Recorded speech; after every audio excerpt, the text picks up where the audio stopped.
दोस्तों, अगर आपको स्टॉक मार्केट सीखना है तो Amazon पर जाकर आप हमारे बुक पढ़ सकते हैं या तो Udemy पे जाकर आप हमारे वीडियो कोर्सेज भी देख सकते हैं। Hello friends, welcome to our channel learn stock charts to earn. दोस्तों, ये पर्टिकुलर वीडियो में हम एक इंट्राडे की ट्रेडिंग स्ट्रैटेजी देखेंगे जिसमें हम मूविंग एवरेज का इस्तेमाल करने वाले हैं। बेसिक प्राइस एक्शन को हम मिला लेंगे और उसी के साथ कैंडलस्टिक के पैटर्न को देखकर हम यहाँ पे ट्रेड करने की कोशिश करेंगे। जो भी हमारा ट्रेड होने वाला है वहाँ पे हम रिस्क रिवॉर्ड का भी अप्लाई करने की कोशिश करेंगे। तो मनी मैनेजमेंट का सहारा लेकर, प्राइस एक्शन देखकर, इंडिकेटर को देखकर और कैंडलस्टिक के कुछ पैटर्न को देखकर हमारा ट्रेड ये होने वाला है, जहां पे हम एक्यूरेसी भी अच्छी खासी एक्सपेक्ट कर रहे हैं। मूविंग एवरेज कौन सा इस्तेमाल करना है या कौन सा मूविंग एवरेज इस्तेमाल करना है, वो किस तरह से डिफाइन करना है, ये आगे जाकर हम देखेंगे। एक मूविंग एवरेज एक पर्टिकुलर स्टॉक के लिए इस्तेमाल करना है या सेम मूविंग एवरेज हमें मल्टीपल स्टॉक के लिए इस्तेमाल करना है, वो भी हम देखेंगे। या तो ऐसा भी हो सकता है कि स्टॉक ए के लिए ये पर्टिकुलर मूविंग एवरेज काम करेगा और स्टॉक बी के लिए दूसरा मूविंग एवरेज काम करेगा, स्टॉक सी के लिए थर्ड मूविंग एवरेज कौन सा तो अलग रहेगा, वो काम करेगा। ईएमए होगा या एसएमए होगा, तो ये पूरा किस तरह से डिसाइड करना चाहिए, ये यहाँ पे आपके साथ मैं शेयर करने की कोशिश करूंगा। डेफिनेटली ये वीडियो आप पूरा देख लीजिएगा, इससे आपके नॉलेज में भी गेन हो जाएगा और आपको पता भी लगेगा कि मूविंग एवरेज का सिलेक्शन भी पर्टिकुलर स्टॉक के लिए किस तरह से किया जाता है इंट्राडे में ट्रेडिंग करने के लिए। तो चलिए अभी आगे बढ़ते हैं। तो दोस्तों, यहाँ पे आप टाइटल देख सकते हैं, how to select best MA. MA यानी मूविंग एवरेज। तो बेस्ट मूविंग एवरेज किस तरह से सिलेक्ट करना चाहिए। अभी दोस्तों, जनरल मूविंग एवरेज अगर हम देखेंगे तो इमीडिएट बेसिस पे हमें मल्टीपल ट्रेड्स लेने हैं तो 5 EMA अच्छी तरह से वर्कआउट होता है, राइट। उसी के साथ मान लीजिए हम थोड़ा सा ड्यूरेशन बढ़ाते हैं, टाइम फ्रेम चेंज करते हैं और उसी के साथ एक्सपोनेंशियल मूविंग एवरेज का भी थोड़ा हायर ड्यूरेशन लेकर ड्रॉ करते तो EMA 13 भी अच्छी तरह से वर्कआउट होता है। फिर EMA 26 रहेगा, फिर EMA 50 रहेगा, राइट, या तो SMA 50 रहेगा, राइट। SMA भी 50 अच्छी तरह से वर्कआउट होता है। उसके बाद अगर आप देखेंगे तो 100 का EMA SMA अच्छी तरह से वर्कआउट होता है। उसके बाद अगर हम देखेंगे तो 200 का EMA SMA अच्छी तरह से वर्कआउट होता है। तो ये कुछ exponential moving average and simple moving averages है जो कि बहुत ही बढ़िया वर्कआउट होते हैं और हर एक स्टॉक में आपको अच्छी तरह से वर्कआउट होते हुए दिखेंगे। तो ये स्टैंडर्ड मूविंग एवरेज है या तो डिफॉल्ट मूविंग एवरेज है, इस तरह से भी हम कह सकते हैं कि जो आपको मल्टीपल स्टॉक के चार्ट पे अच्छी तरह से वर्कआउट होते हुए दिखेंगे। लेकिन कभी कभी क्या होता है दोस्तों कि ये जो मूविंग एवरेजेस हमने अभी आपके साथ शेयर किए हैं, तो ये मूविंग एवरेज कुछ स्टॉक के चार्ट पे हमें प्राइस एक्शन के साथ मिलकर अच्छी तरह से ट्रेड करते हुए नहीं दिखते। थोड़ा सा ये सिचुएशन दिखता है कि ये मूविंग एवरेज इस तरह से है और प्राइस चार्ट यहाँ से ही रिकवरी दे रहा है, ये मूविंग एवरेज के नज़दीक आ ही नहीं रहा है, तो हमें बाइंग के मौके ही नहीं दे रहा है।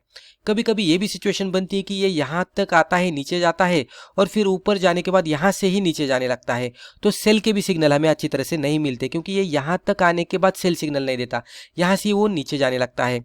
कभी कभी क्या होता है कि मूविंग एवरेज का अगर हम देखेंगे तो ये भी सिचुएशन बनती है, और एक सिनेरियो में आपके साथ शेयर करने की कोशिश करता हूँ। ये मूविंग एवरेज है, प्राइस चार्ट कभी कभी इस तरह से नीचे आता है और फिर ऊपर जाता है, तो एग्जैक्ट EMA पे या तो SMA पे या तो जो भी मूविंग एवरेज रहेगा उस पे हमें ये बाय सिग्नल नहीं दे रहा है, थोड़ा नीचे जाकर फिर ऊपर जा रहा है। तो ये सिचुएशन बनती है, कभी कभी नीचे आता है, थोड़ा ऊपर जाते हुए दिखता है और फिर नीचे आता है, तो सेल का भी सिग्नल हमें राइट लेवल पे नहीं मिला, थोड़ा ऊपर जाकर मिला जो कि मूविंग एवरेज पे मिलना चाहिए। तो ये भी सिचुएशन देखने को मिलती है कि मूविंग एवरेज पे स्टॉक एग्जैक्टली सपोर्ट रेजिस्टेंस नहीं ले रहा है और उसके वजह से हमें राइट लेवल पे एंट्री नहीं मिल रही है।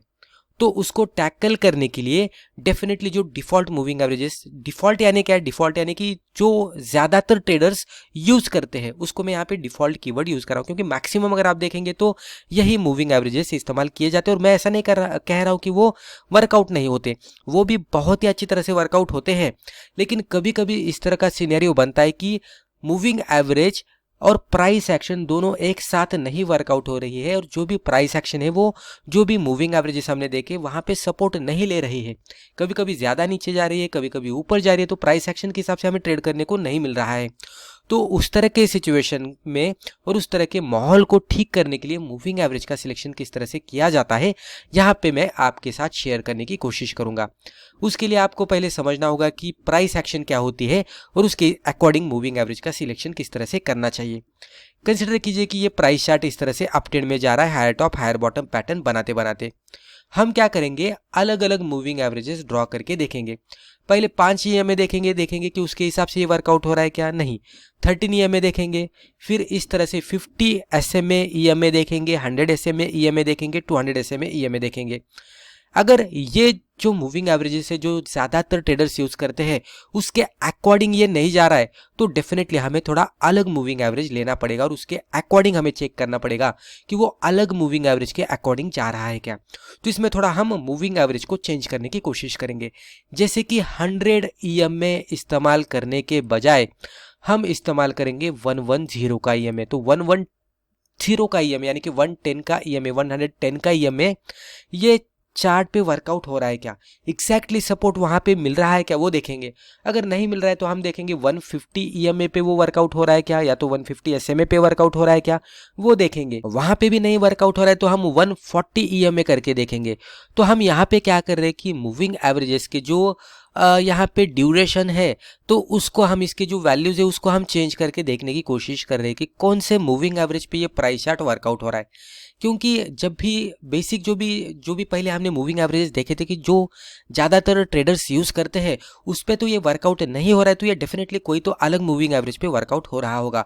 तो उसके लिए हम 100 को छोड़ते हुए उसके बजाय 110, 150, 140 इस तरह से अलग अलग थोड़ा ड्यूरेशन बढ़ाकर ड्यूरेशन कम करके वैल्यूज को ऊपर नीचे करके हम देखने की कोशिश करेंगे। SMA करेंगे, कभी EMA करेंगे, तो उसके अकॉर्डिंग देखने की कोशिश करेंगे कि कौन से EMA पे या तो SMA पे ये अच्छी तरह से वर्कआउट हो रहा है। इस तरह से चेंज करते करते मान लीजिए हमने 170 किया और ये 170 EMA है, इस तरह से हम कंसिडर करते हैं ये 170 है और ये 170 EMA है। तो जब भी हमने 170 EMA ड्रॉ किया तो वो ड्रॉ करने के बाद हमें पता लगा कि ये 170 EMA के हिसाब से जा रहा है। यानी क्या हो रहा है कि जो भी सपोर्ट ले रहा है ये स्टॉक वो 170 EMA पे ले रहा है और वहां से रिकवरी दे रहा है। तो हमें यहाँ पे पता लग गया ये जो प्राइस चार्ट है वो 170 EMA के अकॉर्डिंग ट्रेड कर रहा है। तो डेफिनेटली हमें क्या करना है, 170 EMA ड्रॉ करना है। जब भी आगे जाकर प्राइस चार्ट नीचे आकर ये जो हमारा 170 EMA उस पर सपोर्ट लेकर रिकवरी के इंडिकेशन देता है तो डेफिनेटली हमें बाय का मौका मिलेगा। इसको ब्रेक डाउन देता है, फिर से ऊपर जाकर रेजिस्टेंस लेता है और गिरावट के इंडिकेशन देता है तो हमें सेल का मौका मिलेगा। तो पहले हमें स्टॉक स्पेसिफिक मूविंग एवरेज ढूंढना है। अभी 170 EMA मान लीजिए कि हमने स्टॉक ए के लिए ढूंढ लिया तो स्टॉक बी के लिए भी 170 EMA ही वर्कआउट करेगा। ऐसा पॉसिबल कभी कभी होगा, कभी कभी नहीं होगा, ये हर वक्त नहीं आपको देखने को मिलेगा।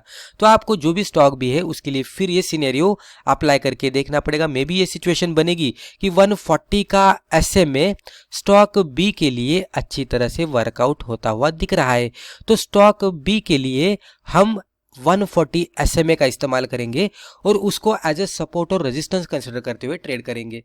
तो इस तरह से भी आप थोड़ा सा परम्यूटेशन कॉम्बिनेशन करके मूविंग एवरेज का सिलेक्शन करके stock specific moving average select करके उसके अकॉर्डिंग ट्रेड कर सकते हैं। अभी मान लीजिए यहाँ पे और एक सिनेरियो मैं आपको बताऊंगा। अभी 170 या तो 140, अभी कंसिडर कीजिए कि ये स्टॉक ए है और स्टॉक ए के लिए 170 का EMA अच्छी तरह से वर्कआउट होता है। तो ये हर वक्त भी वर्कआउट होगा ऐसा भी नहीं है, ये 1 महीना 2 महीने 3 महीने के लिए ये वर्कआउट होता हुआ दिखेगा और 3-4 महीने के बाद ये फिर इसके लिए वर्कआउट नहीं होगा, ये अदर मूविंग एवरेज के हिसाब से ट्रेड करने लगेगा। तो जब तक ये वर्कआउट हो रहा है तब तक इसके अकॉर्डिंग हमें ट्रेड लेकर प्रॉफिट बुक करके एग्जिट करना है। और जब भी हमें लगेगा कि इसमें अभी ये वर्कआउट नहीं हो रहा है, यहाँ से विप्सॉ मिल रहे हैं। विप्सॉ यानी क्या, तो विप्सॉ समझने के लिए यहाँ पे मैं क्विकली आपको बता देता हूँ, ये मूविंग एवरेज है और प्राइस एक्शन जब भी आप देखते हैं तो ये थोड़ा सा नीचे जाता है और फिर ऊपर आता है, फिर नीचे जाता है, ऊपर आता है, फिर ऊपर जाता है, इस तरह से नीचे आता है।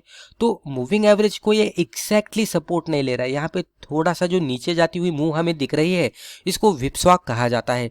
तो जब भी इसमें विप्सॉ मूव हमें देखने को मिलते हैं तो हमें समझ लेना चाहिए कि मूविंग एवरेज के अकॉर्डिंग अभी ये प्राइस एक्शन नहीं बन रही है, इमीडिएट बेसिस पे हमें दूसरा मूविंग एवरेज ढूंढना है और उसके अकॉर्डिंग ट्रेड करना है, राइट। अभी एग्जाम्पल के जरिए मैं आपके साथ ये सिनेरियो शेयर करने की कोशिश करता हूं। अभी यहाँ पे आप टाइटल देख सकते हैं, स्ट्रैटेजी एग्जाम्पल। यहाँ पे एग्जाम्पल के तौर पर हमने ICICI बैंक लिमिटेड का 5 मिनट का चार्ट लिया है। चार्ट पे अगर आप देखेंगे तो हमने EMA 130 ड्रॉ किया है जो कि क्लोज का है, राइट। अभी ये जो मैंने आपके साथ स्टडी शेयर की ये कुछ दिनों पहले की है, रिसेंट स्टडी नहीं है, कुछ दिनों पहले का हमने ये चार्ट लिया है और उस टाइम पे EMA 130 का बहुत ही बढ़िया एज ए सपोर्ट और रेजिस्टेंस वर्कआउट हो रहा था ये मूविंग एवरेज। तो उसके अकॉर्डिंग हमने यहाँ पे स्टडी आपके साथ शेयर की है। हमने आईसीआईसीआई बैंक का 5 मिनट का कैंडलस्टिक चार्ट ओपन किया, उस पर हमने 50 SMA EMA ड्रॉ करके देखा, फिर 100 SMA EMA ड्रॉ करके देखा, फिर 200 SMA EMA ड्रॉ करके देखा। तो उतना अच्छी तरह से ये वर्कआउट नहीं हो रहा था। फिर हमने 110 का EMA लिया, फिर 120 का EMA लिया, फिर 130 का EMA लिया।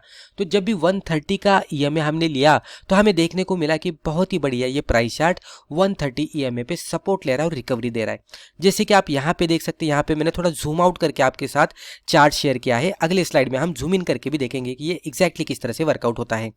तो ये ड्यूरेशन के हिसाब से अगर आप देखेंगे तो यहाँ पे सपोर्ट लिया, फिर अच्छा खासा गैप अप हुआ था, फिर इसके नज़दीक गया था, लेकिन यहाँ से अपसाइड में मूवमेंट आई थी। अब ये एग्जैक्टली हिट नहीं किया था, लेकिन यहाँ से रिकवरी दिया था। फिर यहाँ पे आप देख सकते हैं एग्जैक्टली वही EMA 30 पे सपोर्ट लेने के बाद रिकवरी आई थी। EMA 30 पे यहाँ पे फिर से एक बार सपोर्ट लिया, रिकवरी आई। यहाँ पे भी 2 बार आप देख सकते हैं EMA 30 पे सपोर्ट लिया था और रिकवरी आई थी। तो यहाँ पे एक छोटे छोटे ट्रेड डेफिनेटली हमारे बन जाते, जहाँ पे इंट्राडे बेसिस पे कुछ ही मिनटों में हम ट्रेड करके एग्जिट करके बाहर भी आते। राइट, तो हमें ये सिनेरियो देखने को मिला। जब भी ये सिनेरियो देखने को मिला तो हमें लगा कि 130 EMA पे आईसीआईसीआई बैंक लिमिटेड का 5 मिनट का चार्ट बहुत ही बढ़िया वर्कआउट हो रहा है।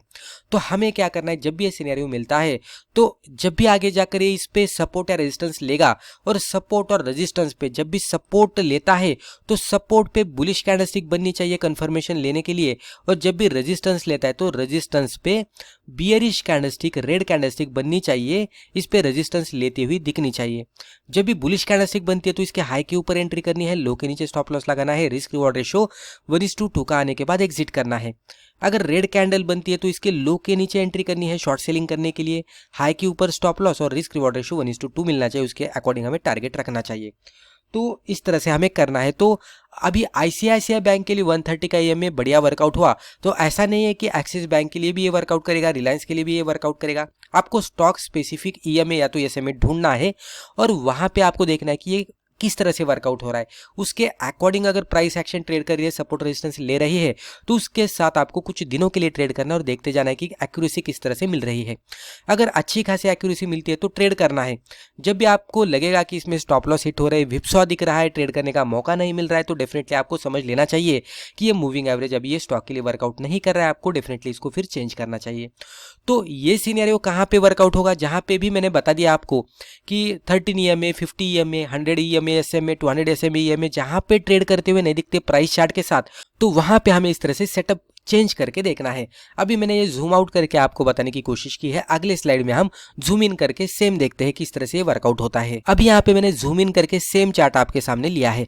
आईसीआईसीआई बैंक लिमिटेड का 5 मिनट का चार्ट है, कैंडलस्टिक चार्ट है, और चार्ट के ऊपर आप देख सकते हैं EMA 130 हमने लिया है क्लोजिंग का। अभी यहाँ पे वही चार्ट को मैंने थोड़ा जूम इन किया, आपको थोड़ा क्लियरली समझ में आए। अभी देख सकते हैं EMA 30 पे यहाँ पे पहले 2 रेड कैंडल बने, फिर ये ग्रीन कैंडल बनी, तो यहाँ पे बाइंग का मौका नहीं मिला। लेकिन जहाँ पे आप देख सकते हैं कि ये बुलिश कैंडल मिली, इसके हाई के ऊपर एंट्री, लो के नीचे स्टॉप लॉस और 1:2 का टारगेट, यहाँ पे लगभग टारगेट के नजदीक स्टॉक जाता हुआ दिखा। उसके बाद यहाँ पे आप देख सकते हैं ये नीचे आया, नीचे आने के बाद एग्जैक्टली यहाँ पे आपको मल्टीपल कैंडल सपोर्ट लेते हुए दिखेंगे, और उसके बाद यहाँ पे ये बुलिश कैंडलस्टिक बनी, इसके हाई के ऊपर एंट्री, इसके लो के नीचे स्टॉप लॉस, 1:2 का टारगेट कुछ ही समय में यहाँ पे अचीव होता हुआ दिखा। इवन यहाँ पे भी देखेंगे तो ये बुलिश कैंडलस्टिक बनी थी, इसके हाई के ऊपर एंट्री, लो के नीचे स्टॉप लॉस और 1:2 का टारगेट। यहाँ पे अगर आप देखेंगे तो थोड़ा सा ये कैंडल पे स्टॉप लॉस हिट होता हुआ आपको दिखेगा। तो कोई भी स्ट्रैटेजी 100% एक्यूरेसी के साथ वर्कआउट होती हुई आपको नहीं दिखेगी, तो उसके वजह से आपकी 50% एक्यूरेसी भी रहेगी और 1:2 का भी आपका रिस्क रिवॉर्ड रहेगा, तो भी आप अच्छी तरह से प्रॉफिटेबल ट्रेड करके बाहर आएंगे। यानी कि 1 रुपीज का लॉस, उसके बदले 2 रुपीज का प्रॉफिट होना चाहिए। यहाँ पे हमारा 50% एक्यूरेसी के हिसाब से ये ट्रेड हमारा गलत गया और ये ट्रेड हमारा सही गया, तो भी हम कुल मिलाकर 1 रुपीज प्रॉफिट में बाहर आएंगे पर शेयर। तो इसमें ब्रोकरेज वगैरह निकालेंगे तो भी हम प्रॉफिटेबल ट्रेडर्स ही रहेंगे, इवन 50% एक्यूरेसी के साथ और 1:2 के रिस्क रिवॉर्ड के साथ। अगर एक्यूरेसी बढ़ेगी, रिस्क रिवॉर्ड बढ़ेगा, तो और भी प्रॉफिट मिलने की संभावना रहती है। उसके बाद अगर आप देखेंगे तो यहाँ पे भी ये स्टॉक नीचे आता हुआ दिखा था, और एक कैंडल ने इसको टच तो नहीं किया, लेकिन डेफिनेटली यहाँ से रिकवरी दी थी। यहाँ पे डबल बॉटम जैसा सिनेरियो बन गया और उसके बाद स्टॉक में अच्छी खासी अपसाइड में मूवमेंट आई। तो इस तरह से स्टॉक मूविंग एवरेज के अकॉर्डिंग भी वर्कआउट होते रहता है। आपको खाली ढूंढना है कि कौन से स्टॉक में कौन सा मूविंग एवरेज वर्कआउट हो रहा है, उसको कुछ दिनों के लिए अप्लाई करना है, आपको अच्छा खासा रिजल्ट मिलेगा। तो दोस्तों मुझे लगता है रिस्पेक्टिव वीडियो में हमने जो भी डिस्कस किया इससे आपको जरूर फायदा हुआ होगा। Thank you.